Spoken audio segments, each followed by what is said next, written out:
Assalamualaikum warahmatullahi wabarakatuh. Bapak Muhammad, apa kabar hari ini?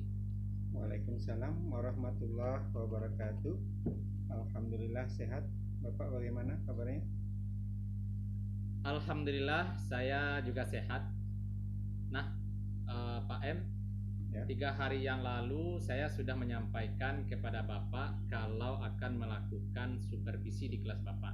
ya, Untuk supervisi akademik, ada 3 tahapan yang akan kita lalui, Pak. ya, Yaitunya pra-supervisi, ya, kegiatan supervisi, dan ya, pasca supervisi. ya. Pada tahap pra-supervisi, di mana kita dapat berdiskusi dengan bertukar pikiran terkait dengan kesiapan-kesiapan Bapak untuk melaksanakan supervisi tersebut, yang bertujuan agar pelaksanaan supervisi nantinya berjalan dengan lancar dan tidak ada hambatan, dan juga untuk meningkatkan kemampuan Bapak dalam akademik, pengetahuan, serta pengalaman Bapak dalam proses pembelajaran.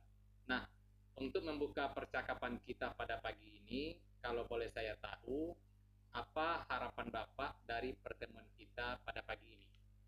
Ya, saya senang sekali, Pak. Ya, Saya bisa bekerja sama dengan Bapak. Saya juga senang disupervisi untuk meningkatkan kompetensi dan saya juga ingin berdiskusi dengan Bapak mengenai rencana pelaksanaan pembelajaran yang akan saya lakukan. baik. Tujuan kita pada pagi ini untuk berdiskusi terkait dengan persiapan Bapak dalam supervisi nantinya. Kalau boleh saya tahu, Bapak akan mengajarkan materi tentang apa hari ini? Hari ini saya akan mengajarkan materi tentang kiamat sugro dan kiamat kubro di kelas 9B. Kelas 9B ya. Ya. Terkait dengan materi yang akan Bapak sampaikan, tentu ada tujuan yang akan dicapai oleh peserta didik. Kira-kira apa yang akan menjadi tujuan pembelajaran Bapak? Nanti siswa akan saya berikan kesempatan untuk membaca dan berdiskusi.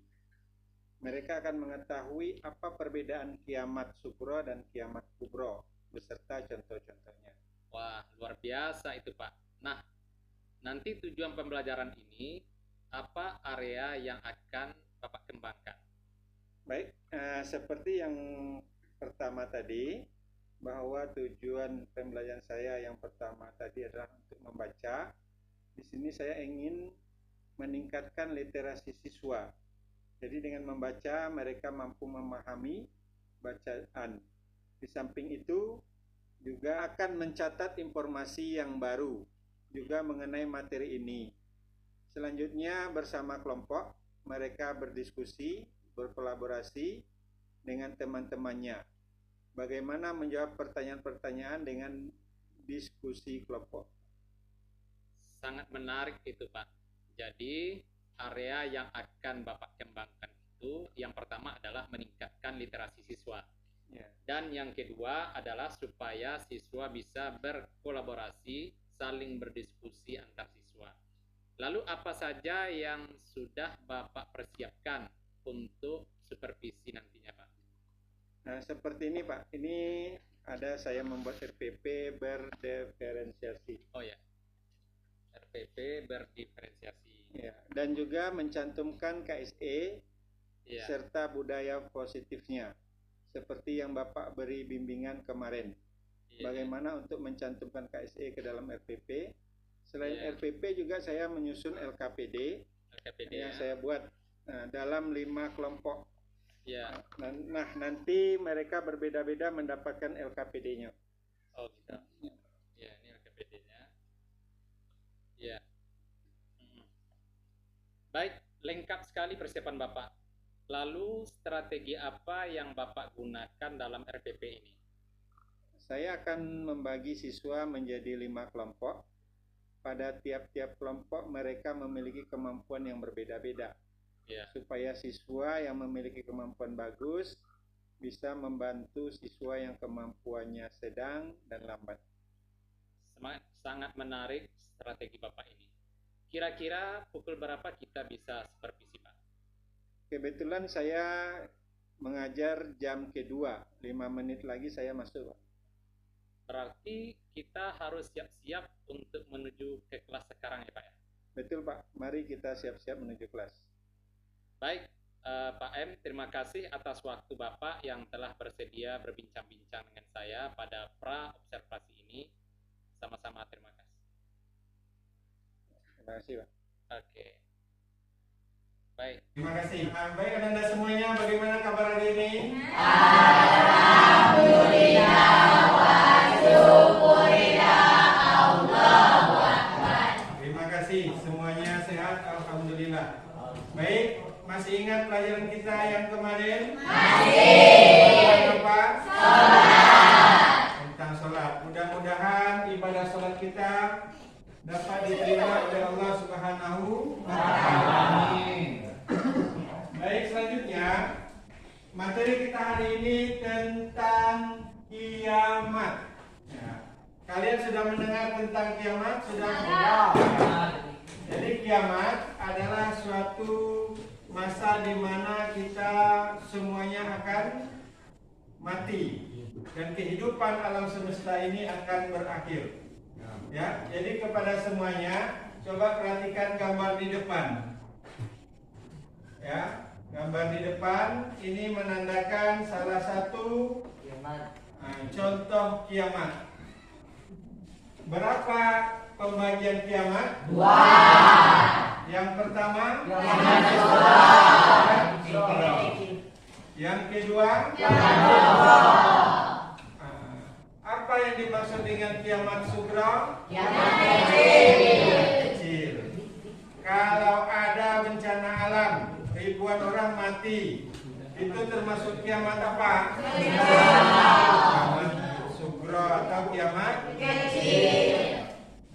Baik, untuk hari ini kalian sudah dibagi kelompok. Jadi masing-masingnya nanti membuat tugas.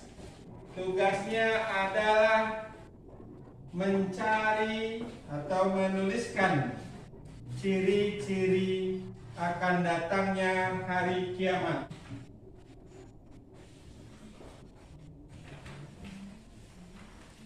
Masing kelompok sudah dapat lembaran kerjanya masing-masing? Sudah.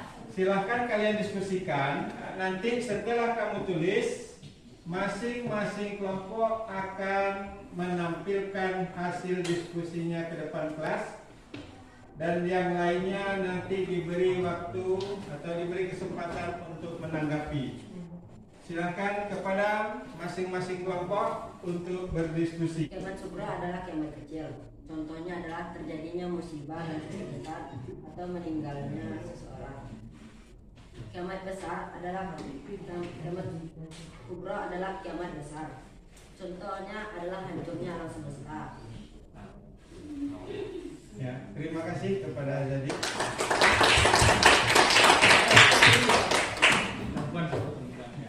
Silakan kepada kelompok.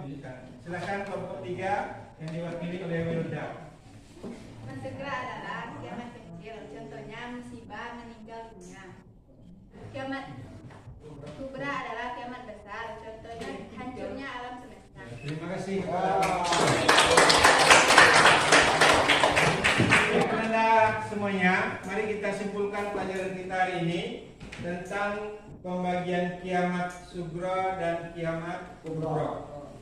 Ya, kalau kiamat sugro adalah meninggalnya seseorang yang disebabkan oleh penyakit atau terjadi musibah, bencana atau kecelakaan. Sedangkan kiamat kubro adalah berakhirnya kehidupan di dunia ini. Pelajaran kita hari ini mudah-mudahan bermanfaat untuk tugas ke depan. Nah, kalian akan mencari dalil tentang kiamat sugro dan kiamat kubro. Ya, untuk tugas selanjutnya kalian cari dalil kiamat kubro dan kiamat sugro. Apa yang dikatakan dalil? Alasan yang berasal dari Al-Quran atau hadis. Ya, silakan untuk selanjutnya. Demikian kegiatan pelajaran kita hari ini. Mari kita berikan aplaus untuk semuanya. Akhiri dengan baca hamdalah.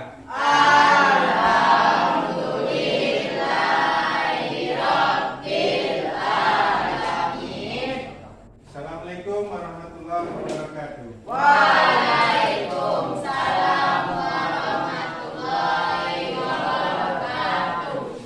Assalamualaikum Pak M.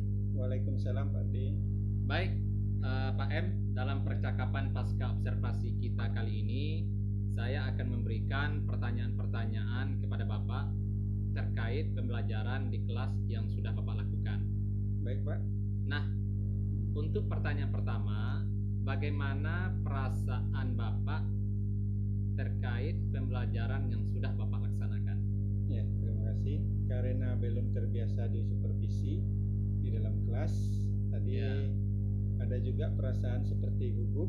Namun alhamdulillah itu bisa saya atasi. Alhamdulillah.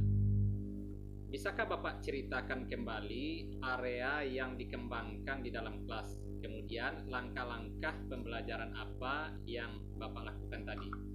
Baik, untuk area yang saya kembangkan adalah literasi dan kegiatan kolaborasi siswa. Nah, dan untuk langkah-langkahnya saya sesuaikan dengan RPP yang berdiferensiasi dan terintegrasi dengan KSE. Kemudian saya membagi kelas beberapa kelompok kecil sesuai dengan gaya belajar siswa. Oh, jadi area pengembangannya ada pada kegiatan literasi dan kolaborasi siswa. Nah, menurut Bapak, sejauh mana area pengembangan yang sudah Bapak sampaikan tadi sudah berhasil dilaksanakan? Maksudnya, apakah sudah sesuai harapan dengan Bapak atau belum? Menurut saya sudah berjalan dengan baik, namun tentu sedikit banyaknya masih ada kekurangan. Oh begitu. Biasalah itu Pak, ada kekurangan-kekurangan, namun tentu kita selalu berusaha untuk memperbaikinya. Menurut Bapak, kendala apa saja yang Bapak hadapi saat melakukan proses pembelajaran tadi? Kendala yang saya hadapi adalah masih ada siswa yang kurang aktif dalam kelompoknya dan juga sulitnya membagi manajemen waktu. Mengapa hal itu bisa terjadi, Pak? Siswa yang kurang aktif itu saya tanya alasannya, ada alasannya bahwa dia belum sarapan, sehingga bisa mengganggu konsentrasi belajarnya.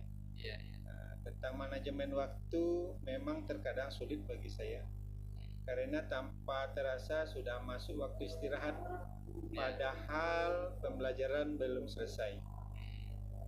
Karena siswa mengerjakan tugas terlalu lama menghabiskan waktu. Dengan adanya kendala-kendala yang Bapak hadapi tersebut, kira-kira apa solusinya menurut Bapak dalam mengatasi masalah tersebut? Tentang masalah siswa yang belum sarapan, saya akan menyampaikan kepada mereka bahwa pentingnya sarapan setiap pagi sebelum berangkat ke sekolah, agar bisa konsentrasi dalam belajar. Nah, untuk manajemen waktu, saya akan menentukan durasi pada setiap kegiatan dan disepakati bagaimana dengan siswa agar lebih efektif dalam penggunaan waktu tersebut. Sangat setuju saya dengan rencana Bapak. Jadi Bapak akan mengingatkan kembali kepada siswa untuk pentingnya sarapan sebelum berangkat ke sekolah. Tentang manajemen waktu, bahwa Bapak akan menyepakati durasi waktu bersama siswa untuk pengerjaan tugas oleh siswa. Betul begitu Pak? Iya, betul Pak. Bagus, semoga apa yang Bapak rencanakan bisa terlaksana dengan baik, sehingga pembelajaran bisa lebih optimal sesuai dengan apa yang Bapak harapkan. Terus, kapan Bapak akan melakukan apa yang sudah direncanakan ini? Rencana secepatnya Pak. Bagus itu Pak, lebih cepat, lebih baik. Baik Pak, tadi saya sudah melakukan observasi kelas. Sebelumnya kita melakukan percakapan pra-observasi dan sekarang percakapan pasca observasi. Bolehkah saya menyampaikan catatan hasil pengamatan saya Pak? Boleh, silakan Pak, dengan sangat senang hati. Baik, terima kasih. kasih luar biasa.